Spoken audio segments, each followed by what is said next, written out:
ዝም ብሎ የሚጮሁ አሉ። ሽግግር መንግስት ምናምን እንደ ጮክ ትቀራለህ እንጂ የአገር ክንፍ እየቆረጥክ ሻርክ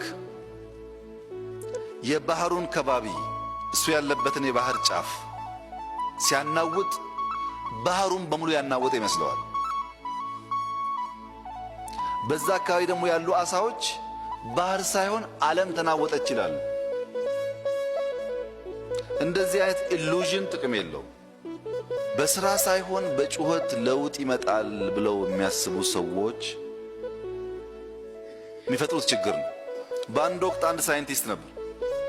ይሄ ሳይንቲስት ምርምር አደርጋለሁ ወፍ አምጡልኝ ይላል እና ወፏን ከነነፍሷ ይዞ ላብራቶሪ ይገባል እና በጣም ይጮህባታል ብረሪ ብሎ ወፏ ላይ ከጮህባት በኋላ ይለቃታል።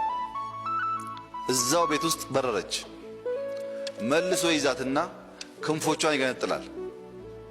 ክንፎቿን ከገነጠለ በኋላ ብረሪ ብሎ በጣም ይጮህባትና ይለቃታል። ወፏ መብረር ሲያቅታት ክንፏ ሲገነጠል መስማት አትችልም የሚል ድምዳሜ ይደርሳል። በሱ ጩኸት እንደበረረች አስበው ማለት ነው። ዝም ብሎ የሚጮሁ አሉ። ሽግግር መንግስት ምናምን እንደ ጮክ ትቀራለህ እንጂ የአገር ክንፍ እየቆረጥክ አገር በሁለት እግሯ ቆማ እንድትሄድ የሚያደርጉ ነገሮች እያበላሸህ ቢሰጥህም ስራ ትሰራበት። ሰው መብረሪያ ክንፉን እየቆረጠ ሀገር አላደገችም አልተነሳችም ቢል ዋጋ የለው።